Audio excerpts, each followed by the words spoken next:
சாபமானய சௌமித்ரே, என்னுடைய வில்லையும் அம்புரா துணியையும் எடுத்துக்கொண்டு வா லக்ஷ்மணா. ராமர் 11,000 ஆண்டுகள் இருந்தார் அப்படின்னு நம்ம சொல்றோம் இல்லையா? நம்ம இது ப்ராப்ளம் இருக்குன்னு ஒத்துக்கணும். இப்போ இதுக்கு என்ன சொல்யூஷன்லாம் இருக்கு? அப்ப எனக்கு 18 வயசு, எங்க ஆத்துக்காருக்கு 25 வயசு. ராமர் 55 வயசுக்கு மகாபிரஸ்தானம் கிளம்பிட்டார். ராமாயணம் அப்படி எடுத்துட்டீங்கன்னா இப்படித்தான் வாழ வேண்டும் அப்படின்னு சொல்ற ஒரு காவியம். இதே நீங்கள் மகாபாரதம் எடுத்துட்டிங்கன்னா இப்படியெல்லாம் வாழக்கூடாது அப்படின்ற இப்போ நம்ம இது ரெண்டுத்துலேயும் எதை எடுத்துக்கணும், நம்ம லைஃப்பில் எப்படி அதை ஃபாலோ பண்ணணும்? ராமாயணத்தில் ரெண்டுமே இருக்கு மேடம். அதாவது வாழ்ந்தால் ராமனை போல் வாழ வேண்டும், தைரியம்ன்ற ஒன்று இருந்தால் சீதா பிராட்டியை போல் இருக்க வேண்டும், பக்தி என்று ஒன்று இருந்தால் அது பரதனை போலவோ அல்லது ஹனுமானை போலவோ இருக்க வேண்டும், ஒரு மைத்ரி பாவம் தோழமை எப்படி இருக்க வேண்டும் அப்படின்னா குஹப்பெருமானை பார்த்தோ சுக்ரீவனை பார்த்தோ கற்றுக்கணும். இப்படியும் இருக்குது. எப்படி இருக்கக்கூடாதுங்கிறதும் ராமாயணத்தில் இருக்குது. ஷூர்பனகா மாதிரி ஒருத்தர் உன்னோட ப்ரப்போசலை மறுத்துட்டானா டிக்னிஃபைடாக வெளியில் வர தெரியணும் இல்லையா? She propose to Rama rejected, அவ்வளோதான், அதோட முடிஞ்சு கொடுத்து கேஸ் க்ளோஸ்ட். அவள் போய் சீதையை அட்டாக் பண்ணி, இப்போ நீங்கள் எவ்வளோ கேசஸ் பார்க்கலாம் இந்த ப்ரப்போசல்லாம் ஒருத்தருக்கு. அதுதான் இப்போ ஷூர்பனகா மாதிரி இருக்கக்கூடாது. விபீஷணன்கிற சொந்த தம்பி அட்வைஸ் பண்ணுறான், இன்னொருத்தருடைய வைஃபை கடத்தின் வராத ராவணா கொடுத்துரு. எப்போது ராவணன் தன்னுடைய சொந்த தம்பி சொன்ன ஹிதோபதேசத்துக்கு செவி சாய்க்கவில்லையோ, ராவணன் மாதிரி ஒருத்தர் அட்வைஸ் பண்ணால் மறுக்காம திரஸ்காரம் பண்ணாமல் இருக்கணும். 2. 3வது, இன்னொருவருடைய மனைவியை ஏறெடுத்து பார்க்கக்கூடாது. இப்படி you are an administrator, you have such a poor character, you are kidnapping somebody, abducting somebody else's wife. இது அப்போது ராவணன் கிட்டேந்து எப்படி இருக்கக்கூடாதுன்னு கற்றுக்கலாம். அப்போ ராமாயணத்துலேருந்து எப்படி இருக்கணும்னு கற்றுக்கலாம், இருக்கக்கூடாதுன்னு கற்றுக்கலாம். மகாபாரதத்துக்கு வாங்கோ. மகாபாரதத்தில் 5 பேர். இந்த 5 பேரில் முதல் 3 பேர் தான் குந்தி புத்திராள், யுதிஷ்டிரன், பீமன், அர்ஜுனன். நகுல சகதேவன் மாதிரி புத்திராள். ஆனால் இந்த மாதிரியின் புதல்வர்களை இவா ஒரு மாதிரி பார்க்கல, தன்னுடைய குழந்தைகளா பார்த்தா. இப்போ எவ்வளவோ நீங்கள் செலிபிரிட்டிஸ் பார்க்கலாம், ஃபர்ஸ்ட் 2 குழந்தை பயாலஜிக்கல் சில்ட்ரன் இருப்பா, 3rd சைல்டை அடாப்ட் பண்ணிப்பா. அப்போ நிறைய குடும்பங்களை இந்த அடாப்ட் பண்ணிக்கும் போது you treat that adopted child as also your family. தெரியறதே இதில் மகாபாரதத்தில் எவ்வளவு சூக்ஷ்மமான ஒரு விஷயம் இல்லையா? யோசிச்சு பாருங்கோ, அவளுக்கு ஒன்று இல்லை, 1க்கு 5 பேர் இருந்தா எல்லாம் ஜிம் பாடிட் ஹஸ்பண்டு. அவளை நடு சபையில் அவமானப்படுத்துகிறான், வஸ்திராபகரணம் பண்ணுறான். அவோ கிருஷ்ணான்னு சொன்னாலே அந்த பெருமாள் மேலே அவளுக்கு எவ்வளோ ஒரு விஸ்வாசம் இருந்திருக்கணும். எங்கே இருந்தாலும் எனக்கு உதவுவான்னு நினைச்சாளே திரௌபதி. அந்த பக்திக்கு நிகர் யார்? ஸோ அதனால் மகாபாரதத்தில் எப்படி இருக்கலாம்னு கற்றுக்கலாம். ஆஸ் யூஷுவல் எப்படி இருக்கக்கூடாது, ஒரு துரியோதனனை போல், ஒரு துஷாசனனை போல், ஒரு சகுனியை போல் இருக்கக்கூடாதுன்னு கற்றுக்கலாம். So my point is, we have pros and cons, how to live and how not to live. எல்லாரும் கேட்பா ராமாயண மகாபாரதம் எதுக்கு படிக்கணும்னு. எப்படி வாழ வேண்டும், எப்படி வாழக்கூடாதுங்கிறத கற்றுக்கிறதுக்கு. Don't repeat the same mistakes. இப்போ ஒருத்தர் தப்பு பண்ணார்னா அந்த மிஸ்டேக் உங்களுக்கு மிஸ்டேக்குன்னு தெரியுது, ரிப்பீட் பண்ணாதீங்க, வேறு ஏதாவது புது மிஸ்டேக் பண்ணுங்க. அதாவது மகாபாரதத்தை பஞ்சமோ வேதம் அப்படின்னு சொல்கிறோம். அப்போது வேதத்தோடைய சாரம் எல்லாம் அதில் இருக்கா? அதுலேருந்து நம்ம என்ன கற்றுக்கணும்? வேதத்தோட சாரமெல்லாம் இருக்கே. ஏன்னா வேதத்தில் 4 பாகங்கள், பிராமணம், ஆரண்யகம், சம்ஹிதா, உபனிஷத். உபனிஷத்துங்கிறது கடைசி பாகம், அதனால உபனிஷத்துனே வச்சுக்கலாம், இல்லாட்டா வேதத்தின் அந்திம பாகமானபடியால் வேதாந்தம்னு வச்சுக்கலாம். இந்த உபனிஷத் சாரமான கீதையைத்தான் சர்வோபனிஷதோகாவஹா துக்தா கோபாலநந்தனஹா பார்த்தோவத்ஸஹா சுதீர்போக்தா துக்தம் கீதாமிருதம் மகத்துங்கிறது தியான ஸ்லோகம். உபனிஷதெல்லாம் சேர்ந்து ஒரு பசு ரூபேண வந்தபோது அந்த பசுவிலிருந்து கறக்கப்பட்ட ஒரு விஷயம்தான் பகவத்கீதை. அப்போ உபனிஷத் சாரம் தான் பகவத்கீதை. அப்போ அந்த பகவத்கீதை என்பது மகாபாரதத்துக்கு உட்பட்டு இருக்கு. அப்போ யோசிச்சு பாருங்க, வேதத்து கடைசி பாகம் வேதாந்தம், வேதாந்தமான உபனிஷத் சாரம் தான் பகவத்கீதை. அந்த பகவத்கீதை இருப்பது மகாபாரதத்தில். அப்போ மகாபாரதத்துக்குள்ள வேதத்தின் கருத்து இருக்கு. வேதத்தில் சொல்லப்பட்ட பல்வேறு விதமான கருத்துக்களைத்தான் விதுர நீதியில் விதுரன் திருதராஷ்டிரனுக்கு சொல்கிறான். வேதத்தில் தொடுக்கப்பட்ட நிறைய சூக்ஷ்மமான விஷயங்கள் தான் பல்வேறு கோணங்களில் யக்ஷ பிரஷ்னத்தில் 124 கேள்வியாக கேட்குறான் யுதிஷ்டிரன் கிட்ட. அப்போது யக்ஷ பிரஷ்னமோ விதுர நீதியோ விஷ்ணு சஹஸ்ரநாமமே எல்லாமே எடுத்துக்கோ, எல்லாமே வேதத்தின் ஒரு விதமான சாரம் தான். அது அத்தனையும் இருக்கிறது மகாபாரதத்தில். மகாபாரதம் இப்பேற்பட்ட வேதசாரமான விஷயங்களை தன்னுள் பொதிந்து வைத்திருப்பதால் தான் அதுக்கு 5வது வேதம்னு பேர். இந்த அவதாரங்கள்லாம் நம்ம பார்த்தாச்சு. இப்போ நரசிம்ம அவதாரம் எடுத்துட்டேன்னா ஒரே ஒரு முகூர்த்த நேரம் தான் வந்திருக்கு. அந்த முகூர்த்த நேரத்தில் நம்மளுக்கெல்லாம் அதுலேருந்து சொல்கிறதுக்கோ புரிஞ்சுக்கிறதுக்கோ என்ன இருக்குது? பெருமாளுக்கு 2 விதமான சூழ்நிலை வந்தது. ஒன்று, சின்ன குழந்தை சொல்றது அப்பா எல்லா இடத்துலையும் பகவான் இருக்கார். அதுக்கு வேடிக்கைக்கு ஆச்சாரியாலாம் சொல்வா, அந்த குழந்தை சொல்லிட்டு பாருங்க எல்லா இடத்துலையும் இருக்காருன்னு. அப்போதுதான் பகவானுக்கே தெரிஞ்சுதான் தான் எல்லா இடத்துலையும் இருக்கும். அதாவது he knew his omnipresence only when the child reminded him of that. ஒன்று. அப்போ அந்த குழந்தை அப்பா என் பகவான் எல்லா இடத்துலையும் இருக்கார், அது சந்தேகப்பட்டு கூட சொல்ல, ஒருவேளை இருக்கலாம், வெதர் ரிப்போர்ட் மாதிரிலாம் சொல்லவே இல்லை, அவர் இருக்கார்.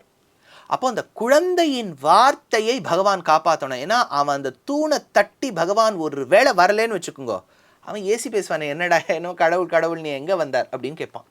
அப்போ அந்த குழந்தையின் வார்த்தையை மெய்ப்படுத்த வேண்டும். 2வது, பிரம்மா நிறைய வரங்கள் கொடுத்து வச்சிருக்கார். அவன் பகலில் சாக மாட்டான், இரவில் சாக மாட்டான், ஆற்றுக்குள்ளே இல்லை, வெளியில் இல்லை, ஆகாசம் இல்லை, பூமியில் உயிரோடு இருக்கிறதால இல்லை, உயிர்றதால இல்லை, மிருகத்தால் இல்லை, இவ்வளவு காம்ப்ளிகேட்டடாக ஒரு வரம் கேட்டு வச்சிருக்கான்.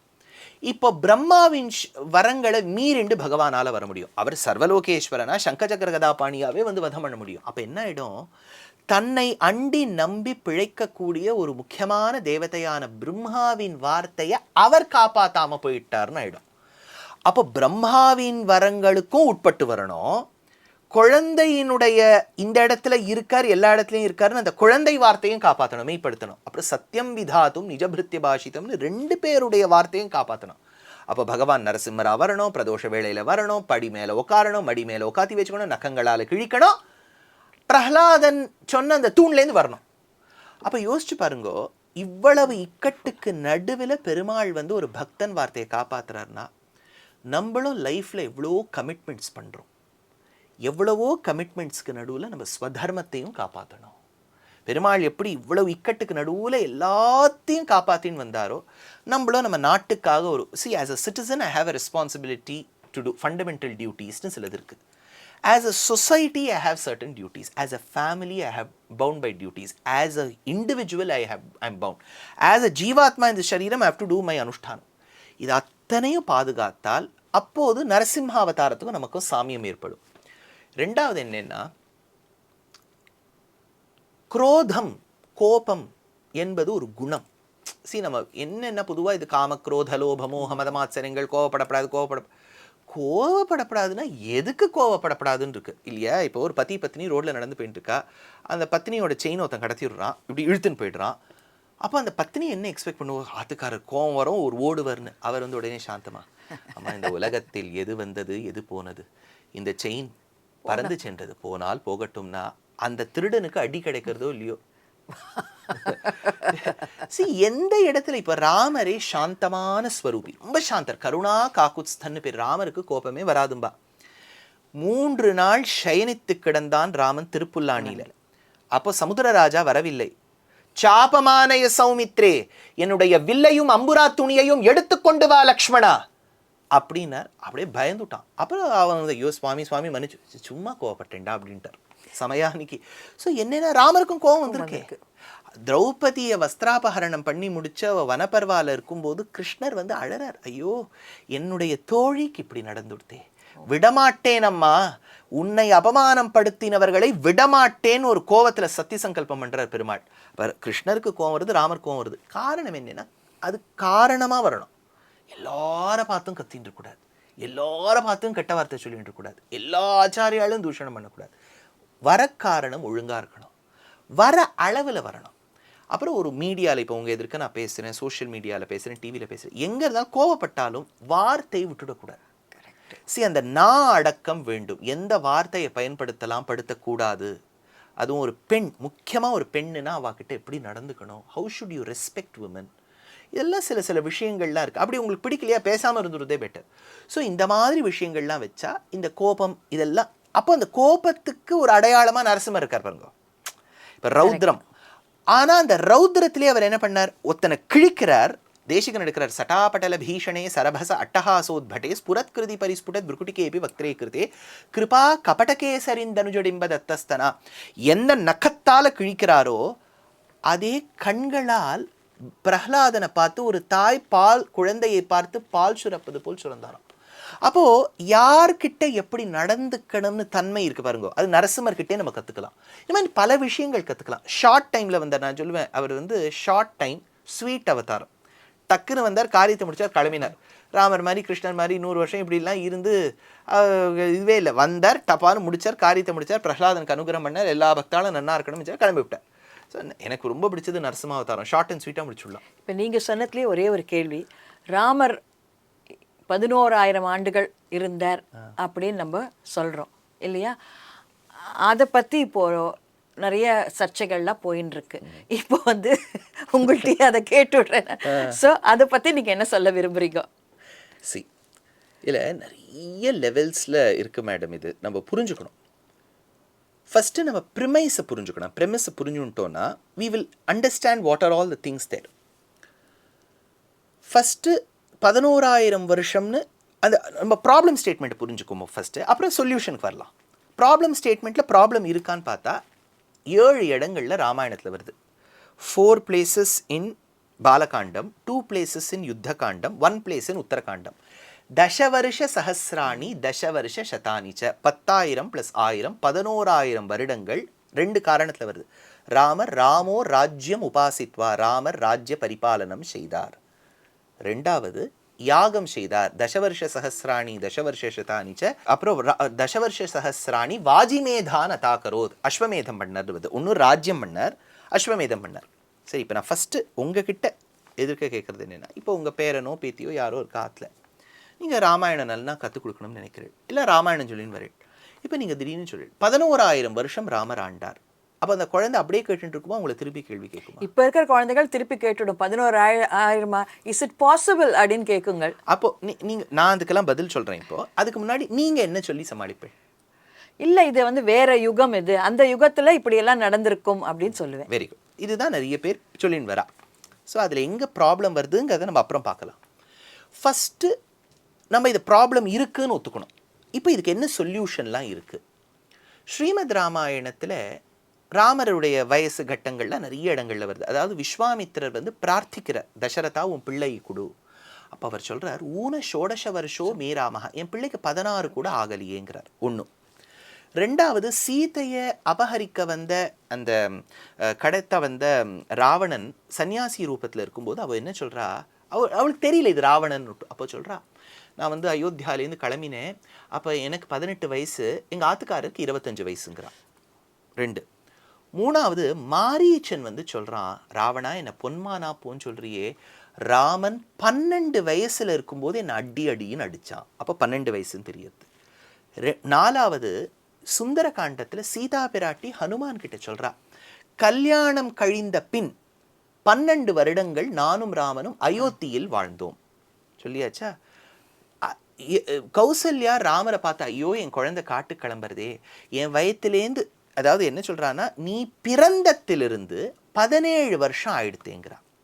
இதெல்லாம் வச்சு 13வது நூற்றாண்டில் பெரியவாச்சான் பிள்ளை, 13வது நூற்றாண்டில் சுவாமி பெரியவாச்சான் பிள்ளை, 14வது 15வது நூற்றாண்டில் கௌஷிக கோவிந்தராஜர்னு ஒரு வியாக்கியாத்தா, அடுத்தது வந்து நாகேஷ பட்டர்னு திலக வியாக்கியானம் பண்ணவர், மகேஸ்வர தீர்த்தர் இன்னொரு வியாக்கியாதம். இதெல்லாம் வச்சு என்ன சமஞ்சசப்படுத்துறான்னா, ராமருக்கு கல்யாணம் ஆகும்போது வயசு 12, சீதைக்கு 6. Sita was 6 years, Rama was 12 years. இதை கேட்டாலும் உங்கள் பேரண்ட் கொஸ்டின் கேட்கும், how did they get married so early? இது பாருங்க, இப்போவே நம்ம ஒரு 4-5 ஜெனரேஷனுக்கு முன்னாடி பார்த்தோம்னா, நம்ம கொள்ளுப்பாட்டி கொள்ளு தாத்தா எல்லாருக்குமே சின்ன வயசுல தான். ஆமாம், கண்டிப்பாக சின்ன வயசுல பண்ணிவிடுவோம். அப்போ சின்ன வயசுல என்னென்னா பியூபர்ட்டிலாம் ஆயிருக்காது. The boy and the girl will be friends, அது வளரும்.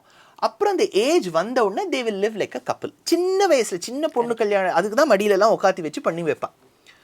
சீதைக்கு 6 வயசு, ராமருக்கு 12. கல்யாணம் கழிந்து 12 வருஷம் சுகமாக அயோத்தியாவில் வாழ்ந்தா. அப்போ ராமருக்கு 24 முடிஞ்சு 25, சீதைக்கு 18.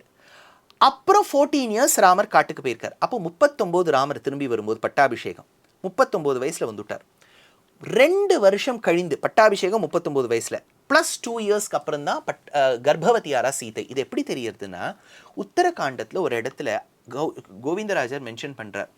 அதாவது வந்து ததா அபிஷேகானந்தரம் வருஷத்வயம் ஜாத்தம், அபிஷேகத்துக்கு அப்புறம் 2 வருஷம் ஆச்சு. அப்போ பட்டாபிஷேகம் 39 வயசுல, ராமருக்கு 40-41 நடந்துட்டு இருக்கு, சீதைக்கு 35. அப்போ அவ கர்ப்பவதியாரா, அபத்தியலாபோ வைதேகிங்கிறார். அப்போ கர்ப்பவதியாரா. அப்போது நம்ம சொல்கிறோம் இல்லையா, நீங்கள் உங்கள் குழந்தைகளுக்கு சொன்னேள், உங்கள் பேரன் பேத்திக்கலாம், இல்லை அந்த யுகத்தில் வந்து லாஞ்சிவிட்டி ஜாஸ்தி. கர்ப்ப காலம் எவ்வளோ? 10 மாசம்தான். பாருங்கோ, லாஞ்சிவிட்டி ஜாஸ்தி, கர்ப்ப காலம் நீங்கள் அந்த 9-10 மாதம் தான் வச்சுருக்கு. சரி, இப்போ சீதா கர்ப்பவதியாரா. அந்த கர்ப்பவதியார இன்ஸ்டன்ஸில் தான் மேடம் அந்த பத்ரன் ஒருத்த வந்து இன்ஃபார்ம் பண்ணுறான், யாரோ ஊரில் ஏசி பேசுகிறான்ட்டு. உடனே ராமர் வந்து ரொம்ப கல் நெஞ்சாக்கி எப்படியோ ரொம்ப கஷ்டப்பட்டு லக்ஷ்மணனை வச்சு நாடு கடத்தி விடுறார். அப்போ அந்த கர்ப்பவதியாக இருக்கக்கூடிய சீதை வால்மீகி ஆசிரமத்துக்கு போய் ஈன்றெடுக்க வேண்டும். இந்த ஈன்றெடுக்கக்கூடிய ராத்திரி ரொம்ப முக்கியமான ராத்திரி. ஏன்னா சத்ருக்னன் லவணாசுரனை வதம் பண்ணுறதுக்கு அன்னைக்கு கிளம்பி போகிறார். அன்னைக்கு யாதிருச்சிக்கமாக அவர் அந்த ராத்திரி அந்த பர்ணகசாலையில் தங்குறார். யாமேவராத்திரிம் சத்ருக்னஹா பர்ணசாலாம் சமாவிஷத்து தாமேவராத்திரிம் சீதாபி பிரசூதா தாரகத்வயம்னு ஸ்லோகம். அதே ராத்திரி குழந்தைகளை ஈண்டெடுக்கிறார். ட்வின்ஸ், லவ குஷால்னு பேர். இவன் கிளம்பி போயிடுறான், லவணாசுரனை ஜெயிச்சுட்டு மதுவனம்ங்கிற மதுராவை ஸ்தாபனம் பண்ணி 12 வருஷம் ஹீ ரூல்ஸ் மதுரா. அப்புறம் அவருக்கு ஒரே, ஐயோ நம்ம அண்ணாவை ரொம்ப வருஷமாக பார்க்கலையே, திரும்பி அயோத்தியாவுக்கு வர்றார். அந்த சமயத்தில் தான் ராமர் என்ன பண்ணுறார், பரதனை கூட்டு சொல்கிறார், நான் ராஜசூய யஜ்யம் பண்ணணும்னு நினைக்கிறேன். அப்போது அவர் சொல்கிற, ராஜசூயம் வேண்டாம்ப்பா, அஸ்வமேதம் பண்ணு. அஸ்வமேதம் பண்ணும்போது தான் இந்த 2 குழந்தைகள் வால்மீகி எழுதின ராமாயணத்தை வந்து பாடுறா. அவருக்கு அப்புறம் தான் தெரிய வருது இது ஸ்வபுத்ராள்னு. சீதையை கூட்டனப்புறம் சீதா அப்படியே பூமி பிரவேசம் பண்ணிவிட்றான். அப்போ அந்த 2 குழந்தைகளை வச்சுட்டு, சின்ன சின்ன குழந்தைகள், லவகுஷால் 12 வயசு, அதை வச்சுட்டு இவர் வந்து ட்ரெயின் பண்ணுறார், யாகம் பண்ண ஆரம்பிக்கிறார். யாகம் பண்ண ஆரம்பித்து அப்போ தான் இந்த ஸ்லோகம் வருது. மறுபடியும் கவனிங்கோ, தசவருஷ சஹசிராணி வாஜிமேதான் அதாகரோத், 10,000 வருடங்கள் வாஜிமேதம், வாஜினா குதிரை, மேதம்னா அஸ்வமேத யாகம் பண்ணார் ராமர். 10,000 வருஷம் பண்ணார்னு இருக்கு. இப்போ அடுத்த கேள்வி வரும். இப்போது இது நான் வந்து காணியம்பாக்கம் தேவநாதாச்சார்னு மகாவித்வான், அவர்கிட்ட கேட்டேன், இந்த அஸ்வமேதம்ங்கிறது என்ன கர்மா, அது நித்திய கர்மா இல்லைன்னு விட்டார். இப்போ நித்திய கர்மாவா இல்லை, இப்போ சந்தியாவந்தனம் பண்ணுற மாதிரி தினமும் ஒருத்தர் அஸ்வமேதம் பண்ணணுங்கிறது இல்லை, ராஜாவாக இருந்தால் அஸ்வமேதம் பண்ணணுங்கிறதும் இல்லை, பண்ணுறவா இருந்தால் பண்ணாதவாள்லாம் தப்பில்லை. 10,000 வருஷம் உட்காந்து யாரும் அஸ்வமேதம் பண்ணிட்டு இருக்க மாட்டா. அப்போ எப்படின்னு கேட்டேன். அது விசாரிக்க வேண்டியதுன்னார். சரி, ஒன்று. செகண்ட் பாயிண்ட் வாங்க, இந்த அஸ்வமேதம் பண்ணி முடித்தோம்னா ராமர் என்ன பண்ணுறா தெரியுமோ, 10,000 வருஷம் ஆயிடுதா. அப்போ ஒரு நாள் அவர் யோசிச்சு லக்ஷ்மணனை நாடு கடத்தி விடுறாரு. ஏன்னா துர்வாச படலம்னு ஒன்று, லக்ஷ்மணனை நாடு கடத்தின பிறகு லக்ஷ்மணன் இல்லாமல் அவரால் இருக்க முடியல. உடனே மகாபிரஸ்தானம் சரையு நதியில் போய் தான் இறங்கிடணும்னு நினைக்கிறார். அப்போ என்னெல்லாம் அது தெரியுமோ, பரதன் சத்ருக்னன் 2 பேரும் வரா. பரதனோட வைஃப் மாண்டவி, சத்ருக்னோட வைஃப் ஸ்ருதகீர்த்தியும் ராமரோட வரா. இதெல்லாம் வராளா. அப்போது அந்த வானரங்கள், அயோத்தியா மக்களும் வரா, அன்னு சராச்சரங்களை வைகுந்த தெரிய எல்லாரும் வரா. அப்போ அவளுக்குலாம் எவ்வளோ வயசு இருக்கணும்? அதே 10,000 தானே. அப்ப எல்லாரும் 10,000 இருந்திருக்கணும். இப்ப ராமர் 10,000 இருந்தா நம்ம என்ன சொல்லுவோம், அவர் பரமாத்மா சுவாமி. இப்ப இவாழ்லாம 10,000 இருந்திருக்கணுமே. அதுக்குத்தான் இப்ப நான் உங்களுக்கு சொல்யூஷன் சொல்றேன். வேதத்துல தைத்திரிய பிராமணத்துல விஸ்வஸ்ருஜ் அப்படிங்கிற யாகத்தை பத்தி ஒரு கணக்கு சொல்றது வேதம், விதிவாக்கியமா சொல்றது. நீ இந்த யாகத்தை பண்ணு, விஸ்வஸ்ருஜ் அப்படிங்கிற யாகத்தை. அதுக்கு கணக்கு போட்டு வேதம் என்ன சொல்றது, இது 1000 வருஷம் பண்ண வேண்டிய யாகம். சஹஸ்ர சம்பத்சரம், சம்பத்சரம்னா இயர், சஹஸ்ரம்னா 1000, 1000 வருஷம் செய்ய வேண்டிய யாகம்னு வேதம் விதிச்சாச்சு. உடனே எல்லா ஜெய்மினி, கார்ஷ்ணாஜினின்னு ஒரு மகரிஷி, இவெல்லாம் உட்காந்துட்டா, என்ன ஐயா இது 1000 வருஷம் பண்ணணுங்கிறதே, எப்படி நம்ம 1000 வருஷம் இருக்கிறது? அதுக்கு பூர்வ மீமாம்சால ஜெய்மினி சூத்திரங்களில் அடியனுக்கு தெரிஞ்சு 6வது அத்தியாயம் 7வது பாதம் 13வது அதிகரணம் நினைக்கிறேன், 31 to 40 ஒரு 10 சூத்திரங்களில் விசாரிக்கிற ஜெய்மினி. அப்போ அவர் என்ன சொல்கிறா தெரியுமோ, சஹஸ்ர சம்வத்சரம் அசம்பவாத்து அசம்பவாத்து சஹஸ்ர சம்வத்சரம் ததாயுஷாம் அசம்பவாத்து மனுஷேஷு, 1000 வருடம் மனுஷனால் வாழ முடியாது. ஓகே. ஏன்னா இப்போ நீங்கள் வந்து பெரியவாளெல்லாம் விழுந்து சேவிக்கிறீள். அப்போ ஒரு மந்திரம் சொல்லுவா, சதமானம் பவதி, சதனா 100, நீ 100 வருஷம் வாழுப்பாங்கிறா. இப்போ இது எங்கேருந்து வருது? வேதத்தில் வருது. வேதத்தில் ரிக்வேதத்தில் முதல் காண்டம், ரெண்டாம் காண்டம், ஏழாம் மண்டலம், 10வது மண்டலத்தில் எங்கே பார்த்தாலும் சதமானம் பவதி சதாயு புருஷா துவம் ஜீவ சரத சதம் எல்லாம் சத 100 வருஷம் எங்கே பார்த்தாலும் 100 தான். சாந்தோக்கியத்தில் புருஷ வித்யா பிரகரணம்னு வரும். பிராத்தசவனம் பண்ணக்கூடியவனுக்கு 24 வருஷம், மாத்தியனிக சவனம் பண்ணக்கூடியவனுக்கு 44 வருஷம், திருத்தீய சவனம் பண்ணக்கூடியவனுக்கு 48 வருஷம், சேத்து போட்டேன்னா 116 வருஷம் தான் மேக்சிமம் வாழ முடியும். பிருஹத் ஜாதகம் நினைக்கிறேன். அதுல வந்து இவர் சொல்றார், ஒரு மனிதன் வாழ வேண்டும் என்றால் த்விசஷ்டப்த பூர்த்தி 120 வருஷம் தான் வாழ முடியும். ராமானுஜர் 120 வாழ்ந்தார், தேசிகன் 101 வாழ்ந்தார், காஞ்சி மகாபெரிவா கிட்டத்தட்ட 100 வாழ்ந்தா. ஸோ இப்படி இருக்கும்போது இப்போ நான் இது கேட்குறேன், இதெல்லாம் வேதம் கரெக்டா? வேதத்தில் 100 வருஷம் தான் வாழ்வா, சதமானம் பவத்தின்னு இருக்கு, எங்கே பார்த்தாலும் 100 தான். ராமாயண காலத்தில் ராமர் வேதம் படிச்சார்னா எந்த வேதத்தை படிச்சார்? இந்த இதே வேதம் தான் படிச்சிருப்பார். இதே வேதத்தில் தான் 100 இருக்கே. அதுக்கு தான் ஜெய்மினி என்ன சொல்றார்? சம்பத்சரோ விசாலித்வாத். அதாவது வந்து சம்பத்சரோ விசாலித்வாத் பின்னாடி சொல்லும்போது இந்த சூத்திரங்கள்ல என்ன சொல்லின்னு வரார்? அஹர்வை சம்பத்சரஹாங்கிற வேத வாக்கியத்தை வச்சுக்கோப்பா. அப்போ இந்த யாக பிரக்ரியால வரும்போது ஒரு வருஷம்ங்கிறது ஒரு நாள். So 1000 days, 1000 yearsனா 1000 days. அப்போ நீங்க 360 ஆலியோ 365 ஆலியோ டிவைட் பண்ணீங்கன்னா இவ்வளவு இயர்ஸ்ன்னு கிடைக்கும், அவ்வளவுதான். இது நான் எதுக்கு ராமாயணத்துக்கு மறுபடியும் வரேன்? இப்போ 10,000 + 1000 இருக்கு இல்லையா, இதை 2ஆ பிரிச்சிருக்கார் வால்மீகி. 10,000 + 1000 நீங்க மேத்தமேட்டிக்கலா என்னன்னு சொல்வேன்? 11,000. அது ஏன் எல்லா இடத்துலயும் 10,000 தனியா 1000 தனியா, தசவர்ஷ சஹஸ்ராணி தசவர்ஷ சதானி ஏன் பிரிச்சு சொல்லணும்னு வியாக்கியாதா கேட்கிறார். ராமாயணத்துக்கு வியாக்கியானம் பண்ணவர் அந்த திலகர் வியாக்கியானத்துல என்ன சொல்றார்? யத்வா, அப்படியே வியாக்கியானத்தை நான் சேவிக்கிறேன். யத்வா வருஷ சப்தோ தினபரஹா. இந்த இடத்துல வருஷம்ங்கிறது ஒரு நாள். சீதைய கல்யாணம் பண்ணிண்டு ராமர் 12 வருஷம் அயோத்தியால இருந்தார் இல்லையா, 12. அதுக்கு அப்புறம் வந்து 14 இயர்ஸ் காட்டுக்கு போனார் இல்லையா, அப்ப 26 ஆயிடுத்து. 12, 14, 26. பட்டாபிஷேகம் கழிந்து சீதை கர்ப்பவதி ஆற வரைக்கும் 1.25 வருஷம் 2 வருஷம் ஒன்னா இருந்தா. அப்போ 27.5 வருஷம் இல்லாட்டா 27.25 இல்லாட்டா 28 வருஷம் இருக்கு. இந்த 10,000 வருஷம் இருக்கு இல்லையா, 10,000 நாளுன்னு வச்சு நீங்க டிவைடட் பை 360 பண்ணுங்க, you get 27 years and 9 months. அப்படியே திலகர் வியாக்கியானத்தை எடுத்திருக்கார். திலகருடைய வியாக்கியானம் ஸ்ரீமத் ராமாயண நாகேஷ பட்டருடைய வியாக்கியான திலக்கத்தில் இது அப்படியே நான் சொல்றது. யத்வா வருஷ சப்தோ தினபரஹா. இது மேடம் என்னன்னா, நீங்க கேட்ட மாதிரி நிறைய பேருக்கு மூலத்தையும் வியாக்கியானத்தையும் சேவிக்கிறதுக்கு டைம் இல்லை, புரியவும் புரியாது நம்மளுக்கு. இதெல்லாம் சட்டுன்னு படிச்சா ஒரு வேளை புரியுமோ. we cannot undermine anybody's intelligence, but the time is not there. அடியேன் இந்த ரிசர்ச் பண்ணதுனால எனக்கு தெரிஞ்சது ஒண்ணு, தசவர்ஷ சதானிச்ச அந்த 1000 கணக்கு இருக்கு இல்லையா, டிவைடட் பை 360 போட்டேன்னா 2.25 வருஷம். சீதா பூமி பிரவேசம் பண்ண உடனே குழந்தைகளை ட்ரெயின் பண்றதுக்கு 2.25 வருஷம் ஆன உடனே ராமர் 55 வயசுக்கு மகாபிரஸ்தானம் கிளம்பிட்டார். இது ஒண்ணு. இன்னொரு கணக்கு நான் வந்து கிருஷ்ணமூர்த்தி சாஸ்திரிகள் பிள்ளை ராமசுப்ரமணியம்னு பெரிய சம்ஸ்கிருத வித்வான், கணிதத்துல வித்வான், பாம்பே ஐஐடியில் இருக்கார். அவரோட நான் முன்னாடி டிஸ்கஸ் பண்ணியிருக்கேன் இந்த ப்ராஜெக்ட் பண்ணும்போது. அவர் என்ன சொன்னார், நீ 39 இயர்ஸ்ல இவருக்கு ஆச்சு இல்லையா, பேர் என்ன, பட்டாபிஷேகம் ராமருக்கு, நீங்க 10,000 + 1,000 ஆட் பண்ணீங்கன்னா 11,000 வரும். 11,000 டிவைடட் பை ரஃப்லி 360 வச்சுட்டேன்னா 30 இயர்ஸ் வரும். இந்த 39 + 30 ராமர் 30 வருஷம் ஆண்டார். 70 வயசுல சரையூல இறங்கிட்டார்.